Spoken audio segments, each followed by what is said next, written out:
السلام علیکم۔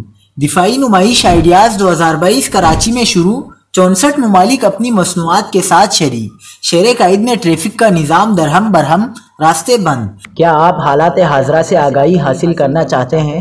خبر کے پیچھے چھپے اصل حقائق جاننا چاہتے ہیں تو ابھی سبسکرائب کیجئے جلمل پاکستان کو اور ساتھ ہی گھنٹی کے نشان پر کلک کر دیں۔ آپ کو بتاتے چلیں کہ وزیر خارجہ بلاول بھٹو نے بین الاقوامی دفاعی نمائش آئیڈیاز 2022 کا افتتاح کر دیا۔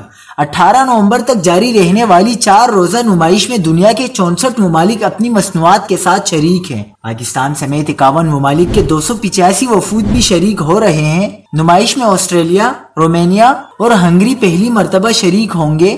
سندھ پولیس بین الاقوامی دفاعی نمائش آئیڈیاز میں پہلی بار شرکت کرے گی اور ہال نمبر 8 پاکستان پویلین میں خدمات کا مظاہرہ کیا جائے گا۔ ایکسپو سینٹر میں دفاعی نمائش کے موقع پر ٹریفک پلان بھی جاری کر دیا گیا۔ آج سے 18 نومبر تک حسن اسکوائر سے نیشنل اسٹیڈیم تک آنے اور جانے والے راستے صبح 7 بجے سے شام 6 بجے تک ہر قسم کی ٹریفک کے لیے بند رہیں گے۔ حسن اسکوائر سے کئی کلومیٹر پہلے ہی ہیوی ٹریفک کا داخلہ مکمل طور پر بند کر دیا گیا ہے۔